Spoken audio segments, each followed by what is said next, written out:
Ladies and gentlemen, good day and welcome to BLS International Service Limited Q3 and FY26 earnings conference call hosted by Ambit Capital Private Limited. As a reminder, all participant lines will be in the listen-only mode, and there will be an opportunity for you to ask questions after the presentation concludes. Should you need assistance during the conference call, please signal an operator by pressing star then zero on your touchtone phone. Please note that this conference is being recorded. I now hand the conference over to Mr. Moez Chandani from Ambit Capital. Thank you, and over to you, sir. Good evening, everyone. On behalf of Ambit Capital, I would like to welcome you all to the Q3 FY26 earnings call for BLS International Services Limited. Joining us from the management today, we have Mr. Nikhil Gupta, Managing Director, Mr. Shikhar Agarwal, Joint Managing Director, Mr. Amit Sudhakar, Chief Financial Officer, Mr. Loknath Panda, COO, BLS E-Services Limited, and Mr. Gaurav Chugh, Head, Investor Relations. I thank the management for the opportunity to host this earnings call. We now begin with opening remarks from Mr. Gaurav Chugh, post which the forum will be open for an interactive question and answer session. Thank you, and over to you, Gaurav. Thank you, Moez. Good evening, everyone. Thank you for taking time out to join this call today. Before we begin, I would like to point out that some statements made in today's discussion may be forward-looking in nature, and a disclaimer to this effect has been included in our earnings presentation shared with you earlier. I would like to invite Mr. Shikhar Agarwal for his opening remarks, post which Mr. Amit Sudhakar will discuss the financial performance of the company. We will then open the floor for an interactive Q&A session. Over to you, Shikhar. Good evening, everyone, and thank you for joining us on BLS International's Q3 and 9-month FY26 earnings call. We trust you've had the opportunity to review the results, press release, and investor presentation. We are pleased to share that the company delivered a remarkable performance in Q3 and 9 months FY26. For the first 9 months of FY26, our consolidated revenue and PAT experienced a robust growth of 46% and 36% year-on-year, reaching 2,184 crores and 537 crores respectively. This is nearly to the equivalent of the revenue of last year itself, that we have achieved in 9 months. This performance was driven by higher application volumes, multiple contract wins across major geographies, diversification of service portfolios, and consolidation of acquired business over the last few years. Q3 FY26 was also a strong quarter for the company, as revenue grew by 44% year-on-year, driven by healthy momentum across both our businesses. EBITDA for Q3 FY26 increased 25% year-on-year, while PAT recorded a growth of 33% year-on-year, reflecting disciplined execution and operational efficiencies. Our visa and consular service business continues to witness strong growth traction in Q3 FY26. While the revenue grew 20% year-on-year, our EBITDA increased by an impressive 28%.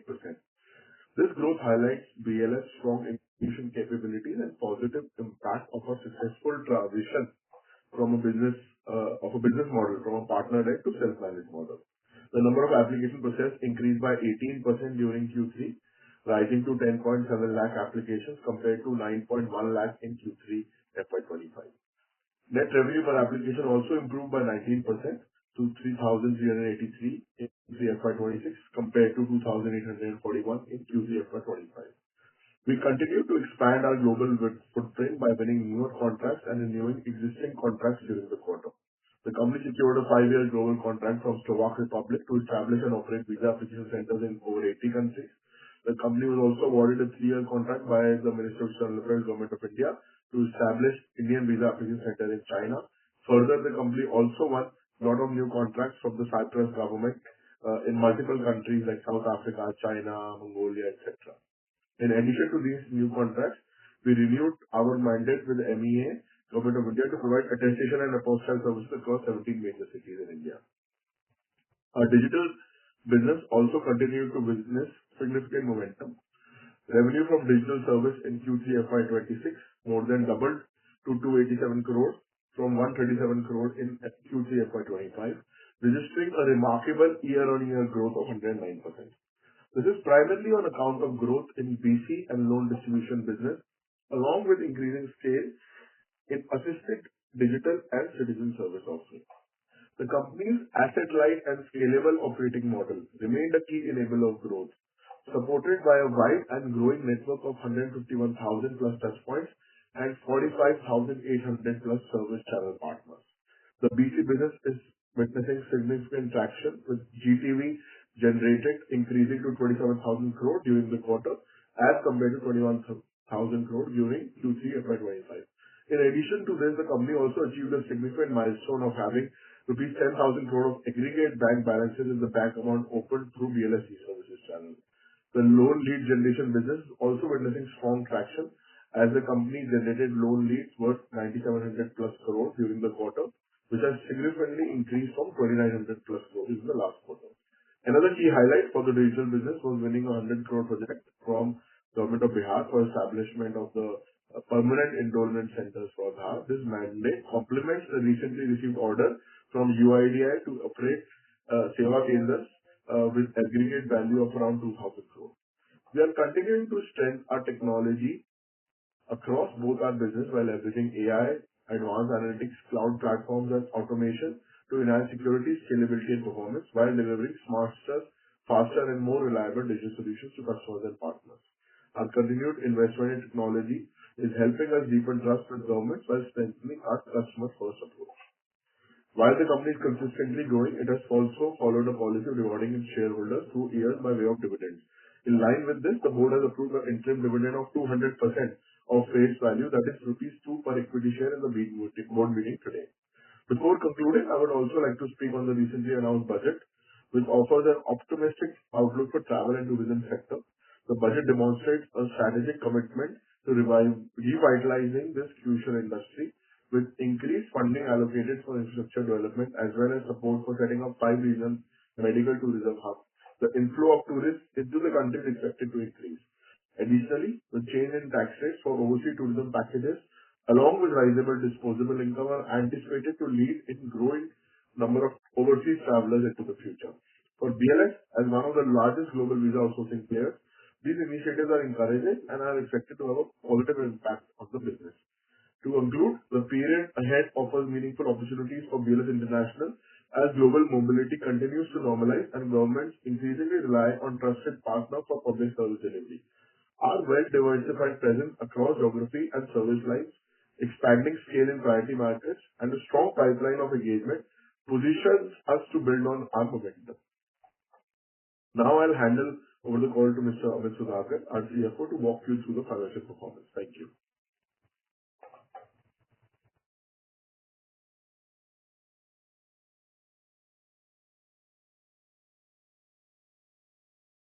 Amit? Thanks, Shikhar. Good evening, everyone. I'm pleased to share the consolidated financial results for the third quarter and 9 months ending December 31st, 2025. In Q3 FY 2026, our total revenue grew a strong 44% year-on-year to rupees 737 crore, up from rupees 513 crore last year. This came from steady growth in both our visa and digital businesses. EBITDA for the quarter rose 25% to rupees 198 crore compared to rupees 158 crore last year. The profit before tax was rupees 191 crore, up 36% from rupees 140 crore in the same quarter last year. Profit after tax grew by 33% to rupees 170 crore from 128 crore in Q3 FY 2025. Now, looking at the 9-month consolidated financials for FY 2026, revenue increased to rupees 2,184 crore, up 46% from 1,501 crore last year.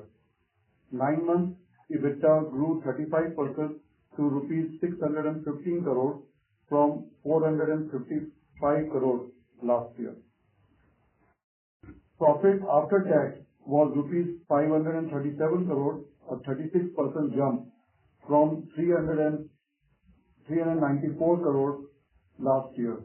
We nearly hit last full year numbers in just 9 months, thanks to more visa applications and better operation efficiency. Coming to the segment highlights, in visa and consular services for Q3 FY26, recorded revenue of rupees 449 crores, up 20% from 376 crore last year. This was driven by 18% more application volume from 10.7 lakh per quarter this quarter versus 9.1 lakh last year. EBITDA rose by 28% to rupees 180 crore with a margin at 40%, an improvement of 275 basis points from 37% margin last year. For 9 months, visa and consular service segment revenue rose by 13% to rupees 1,369 crores from 1,207 crores in 9 months FY25. EBITDA jumped by 35% to rupees 558 crores, with margin improving to 41% from 34%, reflecting our focus on efficiency and profitability. In digital business, Q3 revenue more than doubled to rupees 287 crores from rupees 137 crores. EBITDA for the quarter was at 18 crores. For 9 months, digital business segment revenue reached to rupees 815 crores, up from 293 crores in 9 months FY25. EBITDA for the 9 months FY26 was 57 crores compared to rupees 42 crores last year.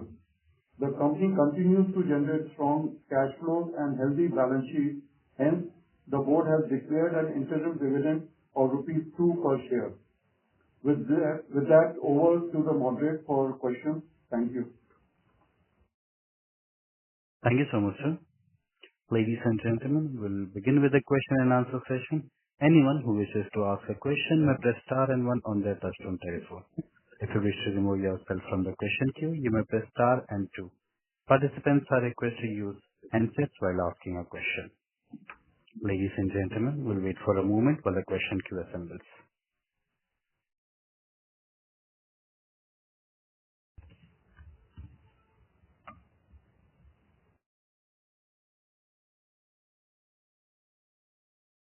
Our first question comes from the line of Vansh Solanki from RSPN Venture. Please go ahead. Hi, good evening, management. Am I audible? Yes, you are. Please proceed ahead with the question. As we saw in this quarter, our visa applications grow very well to 17% YOY.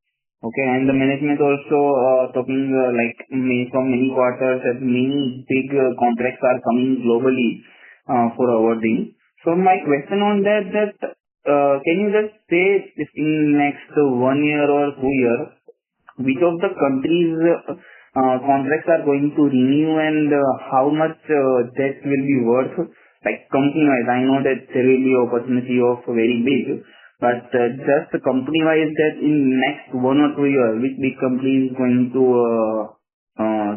give a big order?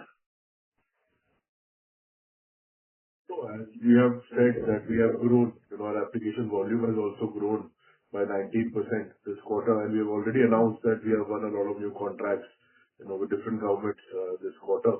So, there are many governments which are coming out, and we are actively working on it, as we regularly do, and as and when the results come, we announce that to the market. Okay. And the second question is on employee expense. This quarter, the employee expense grew significantly from QOQ, if I see, it was 108 to 123. So is there any one-off or the expenses due to the UIDAI centers, I assume? Yes. I think this is primarily because of the UIDAI. So this will be from the normal range from now on, right? This will continue in the future also. There is no one-off. that you can use. Okay. And just one of a bookkeeping question. Can you just give a revenue of ASPL citizenship, iData, and also in this quarter we will have a revenue for UK hotel also. So can you just point the number of these four? Which one? Adi Fitness. Hello. Sorry, which other company you're talking about? ASPL citizenship, iData, and UK hotel we have acquired last quarter. So, Adi Fitness, about 200 crore was the revenue. Citizens Invest is about 12 crore. And third one, UK Hotel is about 11 crore. Okay, and iData?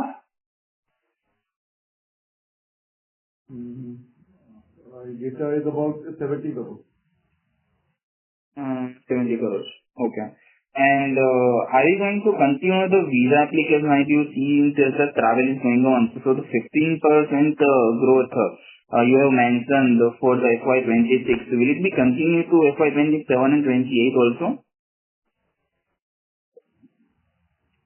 Yeah, we have already said that we will, next 5 years, our target is to achieve 20 to 25% growth. Okay, yeah, no problem. Thank you and best of luck for the future. Thank you. Our next question comes from the line of Shreya Kejriwal from Money Investor Wealth Management. Please go ahead. Yeah. Good evening, sir. Congratulations on the great result. I want to understand the revenue growth split between organic and inorganic, and also regarding the EBITDA margin, as I see that it has been like contracted on year-on basis. So could you elaborate what's the key driver behind this and how we should think about the margin normalization going ahead? Amit, you can take this. Yeah. So the organic growth has been in the range of around 26% in current quarter. And the inorganic growth. The second question, the 26%. Yeah, the 26% you're talking about the inorganic, right? No, organic. Okay. And my second question was regarding the EBITDA margin. Hello, sir. Am I audible? Yeah, we can hear you. Yeah. So my second question was regarding the EBITDA margin. As I see that on year-on-year basis, the margin has been contracted. So what's the key driver behind this? How should we think about the margin normalization going forward? So, as we have explained it in our last call also, the sales mix has changed a little bit because of visa business. We have improved our margins YOY. If you see the segment results, Yes, sir. digital business, the growth has been more than in the digital business, the growth has been more than 100%. There, the margins have contracted because of Adi Fitness, which is at a lower EBITDA margin business. Okay, sir. That was helpful. Thank you, sir. Thank you. Our next question comes from the line of Varun Subramanian from SN Capital. Please go ahead. Hey guys, great numbers. Just a couple of things on the consular services business. I see that if I just compare the 9-month numbers for FY25 versus 26, I think the revenue has come from around 440 crores to 280 crores. It's actually degrowth in that piece, right? Ex of visa revenue essentially. So if you could just talk about that business, firstly, is that number correct? Secondly, what is the revenue model there? Who are your customers? Is it only India or is it outside India as well? And also why it's going down and what the margin profile looks like for that, because it looks like a margin profile is improving as that revenue share is reducing. Amit, you can answer because I didn't understand what revenue is he talking about. Yeah. Our margins have been improving in visa business. No, okay, let me explain. See, if you're in your visa and consular business, you have the net revenue that's coming from visa applications. That number has been steadily going up, right? So if I take your total visa and consular revenue and subtract that, you understood right now? Hello? We missed out. Okay. I'm saying that if you take your total visa and consular services revenue, right, and you subtract the visa revenue, which is your net revenue per application revenue, right? That is the consular revenue, correct? No. Now that consular revenue has been coming down. Okay.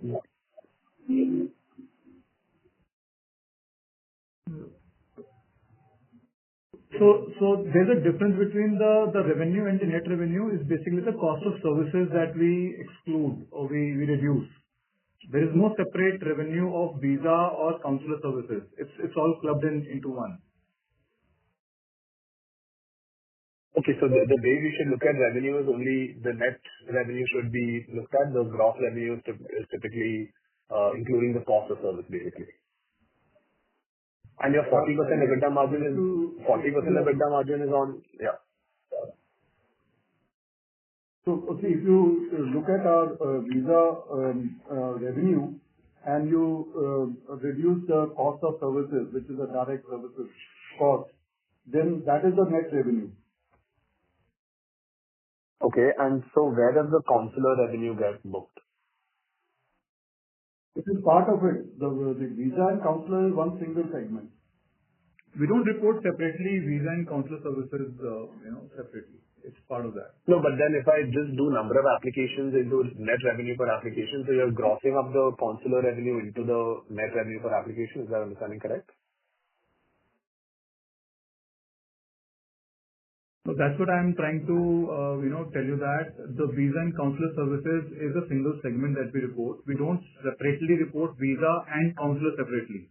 So if you look at our 449 crores of revenue in the visa segment, this is both for visa and consular services. EBITDA of 180 crores of 40% is for both the businesses together. Yeah, exactly. So within that, is the visa revenue 362 or is that just the net revenue for the entire segment? So, okay, I can explain you. 449 crores is the revenue from operations of the visa and consular services. There are certain cost of services that we have to incur. This is basically, if you look at, at certain places, we have partner models. So we have to pay to a partner, we have to pay to certain vendors. So net revenue is the actual revenue that comes to my kitty after paying off various costs, associated direct costs. So 362 crores is the net revenue for me. You can indirectly look at like a gross profit of the business. Whatever the direct cost we reduce, that is the net what we get. Understood. So that means your cost of services have been coming down. That's because of your own model, the shift to own model. Exactly. Therefore, the cost is going up and the other expenses. Understood. Okay. That's helpful. Cool. Nothing else on my side. Thanks. Thank you. Thank you. Our next question comes from the line of Shikha Mehta from Time and Tide Advisors. Please go ahead. Hello. Good evening, sir. Am I audible? Can you hear me? Yes, we can. Yes. So I actually just had one question regarding all our acquisitions. So, do we have acquisitions planned in the future? Going forward, do we have a pipeline of companies we are looking to acquire? And B, internally, do we have an IRR we want to make as BLS on companies acquired by us? I think on the first part, I can answer that as you have seen, we've been acquiring companies in the last few years. Last year itself, we spent around 13 to 1500 crores on acquisitions. And again, the synergies just started to come in. We've combined those offices, etc. And so I think definitely, we have an M&A team. We are constantly looking at opportunities, but we are very conservative in the kind of companies we want to buy. It gives us long value addition. Regarding the IRR, can you elaborate on conservative? Sorry. When you say we are extremely conservative, you mean on a valuation front, you mean on the kind of companies we look to acquire? I meant on synergies, we look at only allied services, visa counselor or government services business, which can provide synergies to our business. The valuations are healthy. We can grow the business quickly. We can, from our existing offices, we can synergize. There can be cost reduction, etc. So those are the couple of parameters that we look at before buying. So then the UK acquisition we did, I don't think that actually synergizes with our business, right? So what was the thought process there?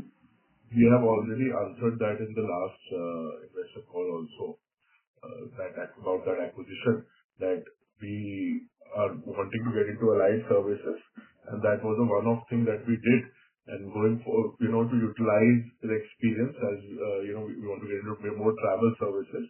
And going forward, we want to get into hotel management kind of experience where there is no upfront capex deployment.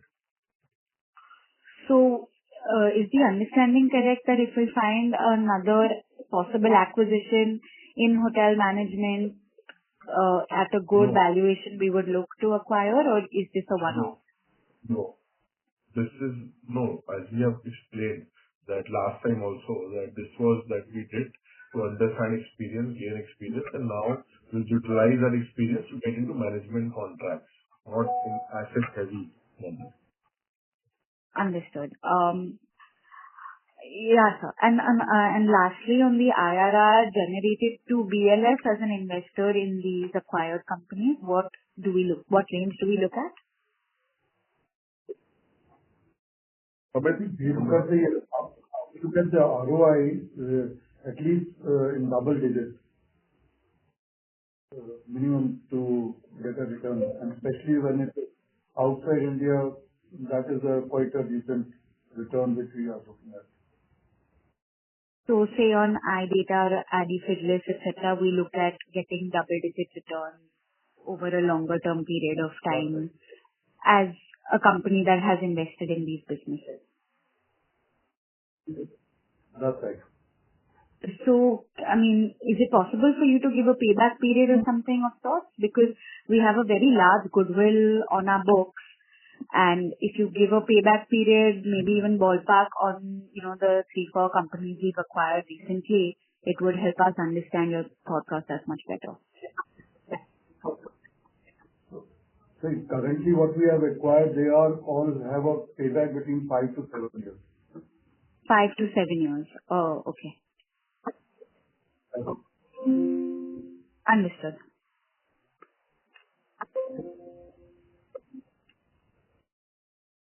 Thank you. Our next question comes from the line of Mehul Panjwani from 40 Cent. Please go ahead.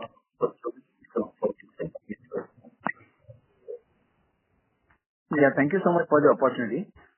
Sir, I'm new to our company, so I would like to understand what all entails in the digital services. What all services come under our digital offerings? So in digital offerings, we have basically currently 3 verticals. One is a business correspondent, which is a banking, wherein we provide the last mile banking. Then we have a loan distribution company, which we acquired last year. And the third is the e-governance, where we call it G2C, government to citizens. We provide services on behalf of the government to the citizens. So these are the 3 verticals we have. And sir, please correct me if I'm wrong. So BLS e-services, which is again a listed arm, is that catering to all the digital services, or is that wrong understanding? No, that's correct. That is the one which is providing all the 3 services. Okay. Thank you so much.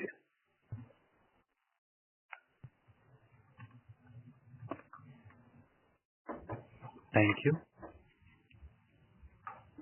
Our next question comes from the line of Atharva from Sonar Capital. Please go ahead. Hello, sir. Which geographies or visa categories are currently seeing the strongest growth for BLS? And do you expect this trend is continuing over the next quarter or the next year also?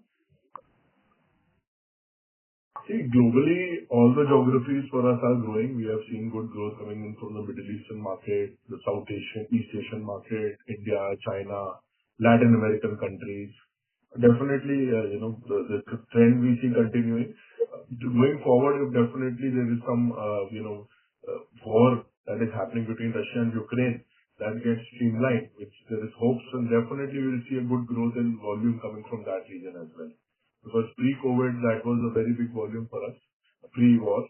But I think after this ends, probably the volumes, if they come back, then that could be a very big reason. Okay, so now India and Europe trade deal is almost done. So do you expect some more volumes from Europe also? It's too soon. As you know, the trade deal was announced, but it will take time for it to get ratified by different bodies in Europe. But definitely there will be a jump in the relationship between Europe and India, and definitely we see that volumes could increase in the future because of that. Okay, sir. That's all from my side. Thank you. Our next question comes from the line of Sia Deshmukh from Pune E-Stock Broking Limited. Please go ahead. Hello? Am I audible? Yes, ma'am, you are. So I had two questions. The first was, Slovak contract and MD international acquisition can contribute what kind of value in the top line terms? And the second was, which quarter can be considered strongest for the company? Amit, you want to answer that? Or we cannot tell those answers? See, volumes we will be able to know once these contracts are being active. But quarter-wise, Q1 and Q4 and Q1 are the ones which are the highest volumes and revenues we get. Okay. Sure. Thank you.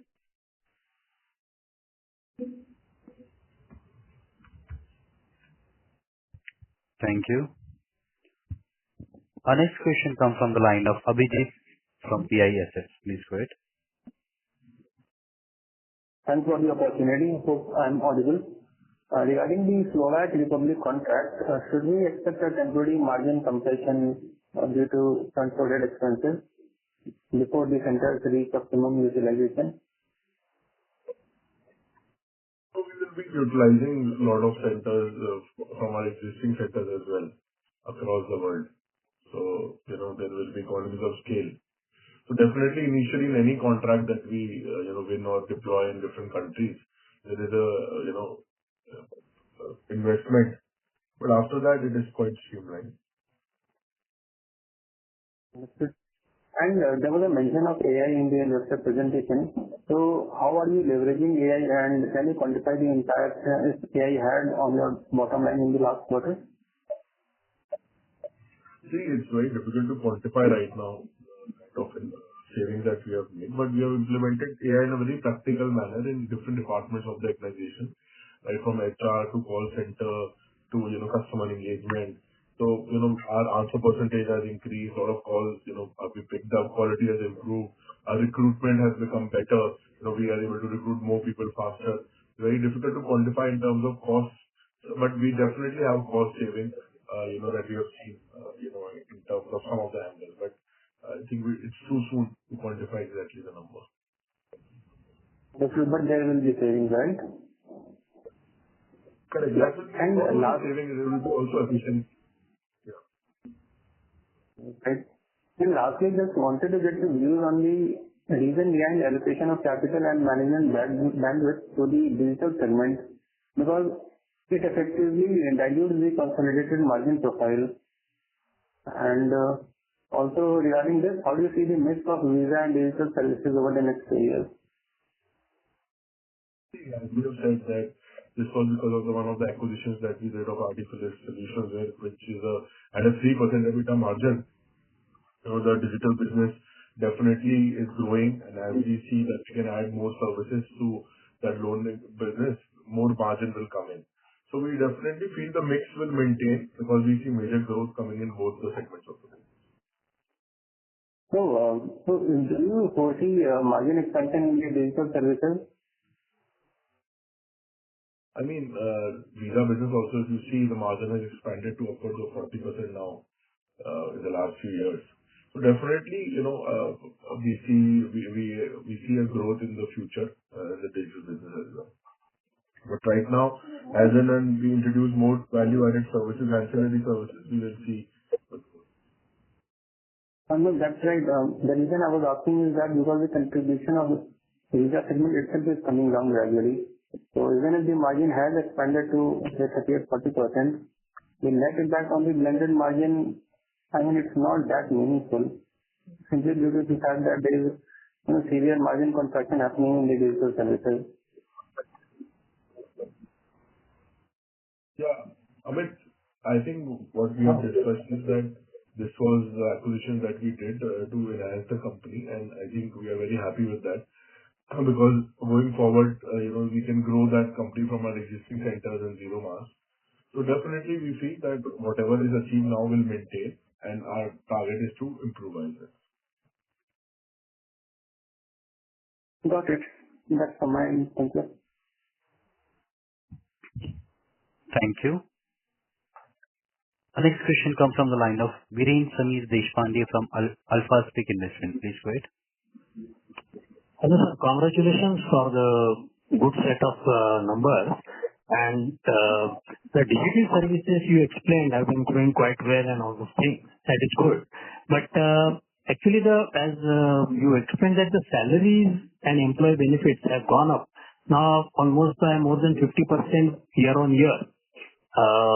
So what will be the percentage of if you take the blended level of our turnover is about 740 crores in this quarter, and the employee cost is 123 crores.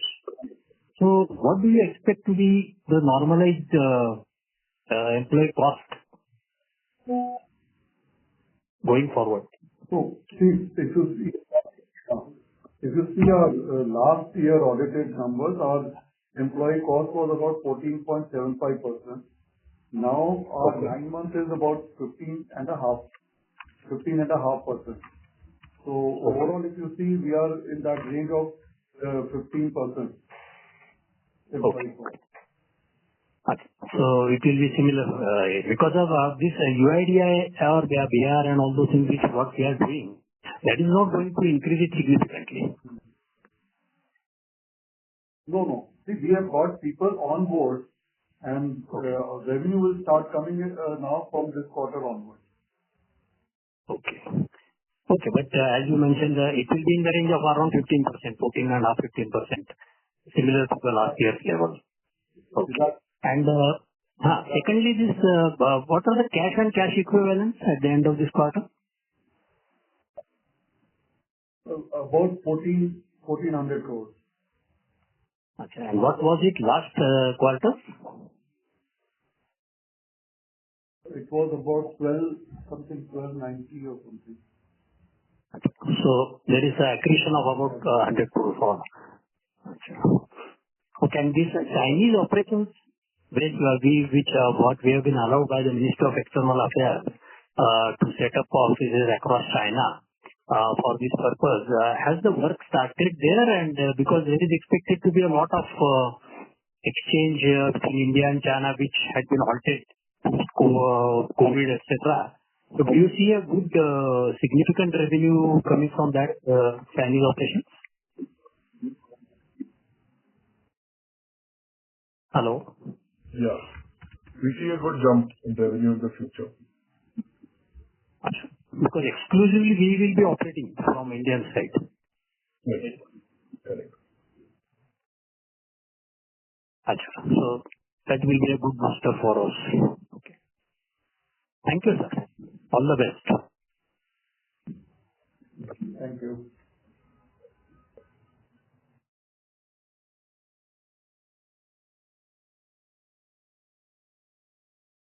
Thank you. Our next question comes from the line of Ishit Naridi, an individual investor. Please go ahead. Am I audible? Yes, you are.